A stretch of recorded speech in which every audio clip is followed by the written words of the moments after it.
دنیا کی تاریخ کا سب سے بڑا سفر، 7 آسمانوں کا سفر، الاسراء والمعراج۔ شب معراج میں سدرۃ المنتہا، رسول اللہ صلی اللہ علیہ وسلم کا یہ اہم سفر نبوت کے بالکل مڈل ٹائم میں ہوا، جب آپ صلی اللہ علیہ وسلم مکہ میں سخت زندگی گزار رہے تھے۔ ایسے حالت میں اللہ تعالیٰ نے آپ صلی اللہ علیہ وسلم کو 7 آسمانوں کا سفر کرایا۔ نبوت کے 11ویں برس رسول اللہ صلی اللہ علیہ وسلم حاتم کعبہ میں سویا ہوا تھا۔ آدھی رات کو حضرت جبریل امین آئے اور آپ صلی اللہ علیہ وسلم کے سینہ مبارک کو چاک کر کے آپ کے دل کو باہر نکالا اور اس کو زمزم کے پانی سے اچھی طریقے سے صاف کیا، پھر اس کو علم، حکمت اور ایمان سے بھر دیا، پھر اس کو رسول اللہ صلی اللہ علیہ وسلم کے سینہ مبارک میں رکھا گیا، یعنی آپ صلی اللہ علیہ وسلم کی اوپن ہارٹ سرجری ہوئی۔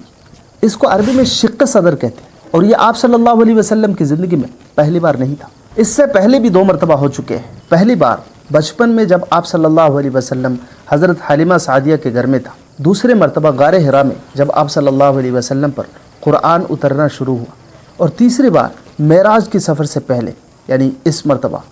میڈیکل سائنس اتنا ایڈوانس ہونے کے باوجود دنیا کی سب سے پہلی سکسیسفل اوپن ہارٹ سرجری 1952 میں ہوئی تھی، جس میں American surgeon doctor C Walton نے ایک 3 سال کے بچے میں کیا تھا۔ لیکن آج سے تقریباً 1500 سال پہلے اللہ تعالیٰ نے دنیا میں پہلی بار رسول اللہ صلی اللہ علیہ وسلم کے ذریعہ اوپن ہارٹ سرجری کا تصور پیش کیا۔ اس کے بعد رسول اللہ صلی اللہ علیہ وسلم کو سفید براق پر سوار کیا گیا۔ براق ایک جانور کا نام ہے جو گدھے سے تھوڑا بڑا اور کچر سے تھوڑا چھوٹا۔ براق برقن سے نکلا، جس کی میننگ ہے لاٹھنی، اور اس کا یہ نام اس کی لائٹننگ سپیڈ کی وجہ سے دیا گیا۔ یونیورس کا سب سے سپیڈ چیز ہے لائٹ۔ لائٹ 1 سیکنڈ میں 3 لاکھ کلومیٹر رن کرتی ہے۔ Nothing is faster than light. For example, اگر لائٹننگ سپیڈ سے کوئی سورج تک پہنچنا چاہے تو اس کو صرف 8 منٹ 3 سیکنڈ کا ٹائم لگے گا۔ اٹ مین صرف 16 منٹ کے اندر سورج کا چکر لگا کر واپس اس دنیا میں آنا پاسبل ہے، جبکہ دنیا سے سورج کی دوری 148 ملین کلومیٹر سے بھی زیادہ ہے۔ لیکن آپ صلی اللہ علیہ وسلم کا براق لائٹ سے بھی زیادہ سپیڈ تھا۔ آپ صلی اللہ علیہ وسلم کو براق پر سوار کر کے حضرت جبریل علیہ السلام یروشلم مسجد اقصی میں لے گئے، اور مکہ مکرمہ سے یروشلم تک کی ڈسٹنس 1470 کلومیٹر ہے۔ آپ صلی اللہ علیہ وسلم نے وہاں 2 رکعت نماز پڑھائی، اور تمام انبیاء آپ صلی اللہ علیہ وسلم کے پیچھے نماز پڑھی۔ وہاں سے رسول اللہ صلی اللہ علیہ وسلم جبریل علیہ السلام کے ساتھ پہلے آسمان کی طرف روانہ ہوئے۔ پہلے آسمان کا دروازہ کھولا گیا۔ پہلے آسمان میں رسول اللہ صلی اللہ علیہ وسلم کی ملاقات حضرت آدم علیہ السلام سے ہوئی۔ حضرت آدم علیہ السلام دنیا کا سب سے پہلا انسان اور سب سے پہلا پیغمبر ہے۔ آج دنیا میں تقریباً 800 کروڑ انسان ہیں، یہ سب کے سب حضرت آدم علیہ السلام کی اولاد ہیں۔ آپ صلی اللہ علیہ وسلم نے ان کو سلام کیا، انہوں نے سلام کا جواب دیا۔ وہاں سے رسول اللہ صلی اللہ علیہ وسلم دوسرے آسمان کی طرف روانہ ہوئے۔ دوسرے آسمان کا دروازہ کھولا گیا۔ وہاں پر آپ صلی اللہ علیہ وسلم کی ملاقات حضرت عیسیٰ اور یحییٰ علیہ السلام سے ہوئی۔ حضرت عیسیٰ اور حضرت یحییٰ علیہ السلام دونوں کزنز تھے۔ یہ دونوں پیغمبر آج سے لگ بھگ 3000 سال پہلے فلسطین کے علاقہ میں آئے تھے۔ آپ صلی اللہ علیہ وسلم نے ان دونوں کو سلام کیا، انہوں نے سلام کا جواب دیا۔ وہاں سے آپ صلی اللہ علیہ وسلم تیسرے آسمان کی طرف روانہ ہوئے۔ تیسرے آسمان کا دروازہ کھولا گیا۔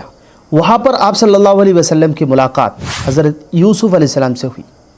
حضرت یوسف علیہ السلام دنیا کا سب سے خوبصورت انسان تھا۔ اللہ تعالیٰ نے دنیا کی آدھی خوبصورتی حضرت یوسف علیہ السلام کو عطا کیا تھا۔ حضرت یوسف علیہ السلام آج سے تقریباً 4000 سال پہلے فلسطین میں آئے۔ وہاں سے حضرت یوسف علیہ السلام بہت ہی مشکل حالات سے گزر کر آخرکار ایجپٹ یعنی مصر پہنچے۔ پھر اللہ تعالیٰ نے حضرت یوسف علیہ السلام کو مصر کا بادشاہ بھی بنایا۔ آپ صلی اللہ علیہ وسلم نے ان کو سلام کیا، انہوں نے سلام کا جواب دیا۔ وہاں سے رسول اللہ صلی اللہ علیہ وسلم چوتھے آسمان کی طرف روانہ ہوئی۔ چوتھے آسمان کا دروازہ کھولا گیا۔ وہاں پر آپ صلی اللہ علیہ وسلم کی ملاقات حضرت ادریس علیہ السلام سے ہوئی۔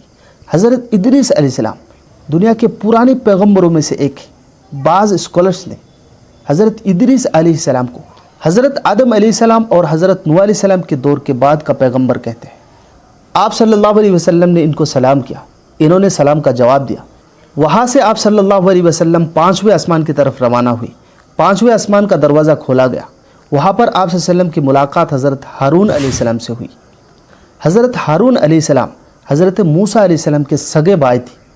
حضرت موسیٰ علیہ السلام نے اللہ تعالیٰ سے دعا کی کہ میرے بھائی ہارون کو بھی میرے اس مشن میں شامل کرے، تو اللہ تعالیٰ نے حضرت موسیٰ علیہ السلام کی دعا کی برکت سے حضرت ہارون علیہ السلام کو بھی پیغمبر بنایا۔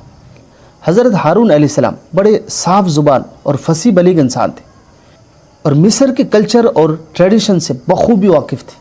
حضرت ہارون علیہ السلام کی قبر مبارک احد پہاڑ کے قریب آج بھی موجود ہے۔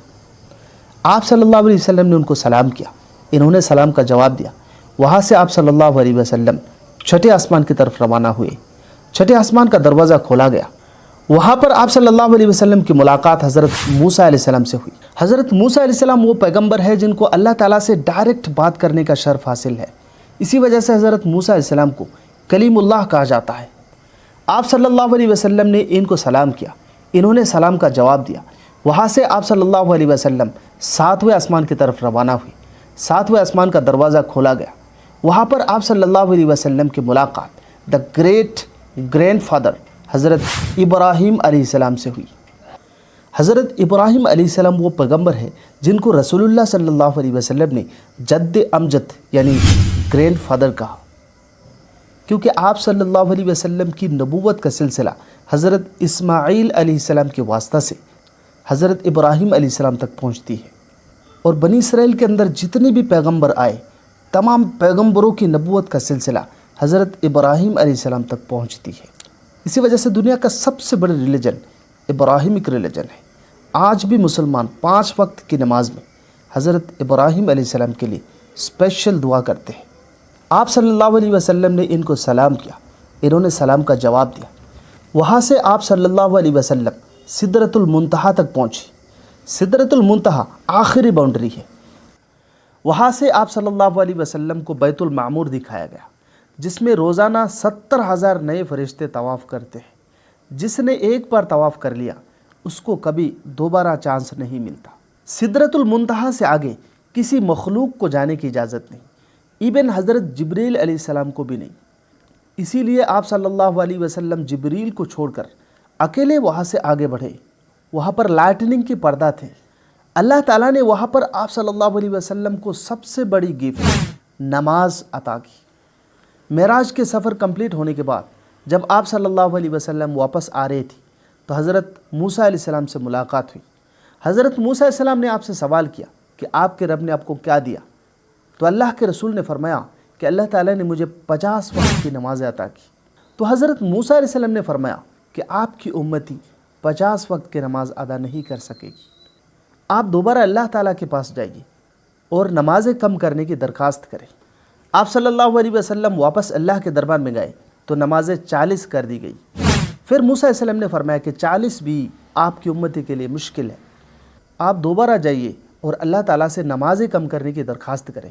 اسی طرح کئی بار آنا جانا چلتا رہا، آخرکار نمازیں 5 پر فکس ہوئی۔ لیکن حضرت موسیٰ علیہ السلام نے فرمایا کہ آپ کی امتیں 5 وقت کی نمازیں بھی ادا نہیں کر سکتی۔ لیکن اللہ کے رسول صلی اللہ علیہ وسلم نے فرمایا کہ نمازیں اس سے کم کروانے میں مجھے شرم آتی ہے۔ جب آپ صلی اللہ علیہ وسلم معراج کے سفر سے واپس آ رہے تھے تو راستے میں ایک قافلہ کو دیکھا جن کے اونٹ گم ہو گئے تھے۔ رسول اللہ صلی اللہ علیہ وسلم مکہ مکرمہ پہنچے تو دیکھا کہ سارے لوگ سو رہے تھے۔ اس کا مطلب یہ ہے کہ یہ سب کچھ ایک ہی رات میں کمپلیٹ ہوا۔ رسول اللہ صلی اللہ علیہ وسلم نے اس واقعہ کو پوری ڈیٹیل سے بتلایا، لیکن لوگوں کے لیے یقین کرنا بڑا مشکل تھا۔ کفار مذاق اڑانا شروع کیا۔ آپ صلی اللہ علیہ وسلم نے اس قافلہ کے حال بیان کیا جس کے اونٹ گم ہو گئے تھے۔ تھوڑی دیر بعد وہ قافلہ بھی مکہ پہنچی۔ اس قافلے کے لوگوں نے بھی بتلایا کہ یہ بالکل سچ ہے، اور لوگوں نے آپ صلی اللہ علیہ وسلم سے مسجد اقصیٰ کے بارے میں طرح طرح کے کوشچن کرنے لگے۔ چونکہ رسول اللہ صلی اللہ علیہ وسلم اس سے پہلے مسجد اقصیٰ کبھی نہیں گئے تھے۔ ان لوگوں کا سوال ایسی چیزوں کے بارے میں تھا جن کو اکثر لوگ نوٹس نہیں کرتے، اگنور کرتے ہیں، جیسا کہ مسجد اقصیٰ کی کھڑکیاں کتنی تھی، مسجد اقصیٰ کا دروازہ کتنا ہے، ایکسٹرا ایکسٹرا۔ تو اللہ تعالیٰ نے آپ صلی اللہ علیہ وسلم کی مدد کے لیے مسجد اقصیٰ کو آپ کے سامنے رکھ دیا، گویا کہ آپ صلی اللہ علیہ وسلم گن گن کر بتا رہے تھے۔ لیکن یہ خبر جب حضرت ابو بکر رضی اللہ تعالیٰ عنہ تک پہنچی تو ابو بکر رضی اللہ تعالیٰ عنہ نے کہا کہ جب یہ خبر رسول اللہ صلی اللہ علیہ وسلم نے دیا تو یہ بالکل سچ ہے۔ اسی دن سے حضرت ابو بکر رضی اللہ تعالیٰ عنہ کا نام ابو بکر صدیق ہو گیا رضی اللہ تعالیٰ عنہ۔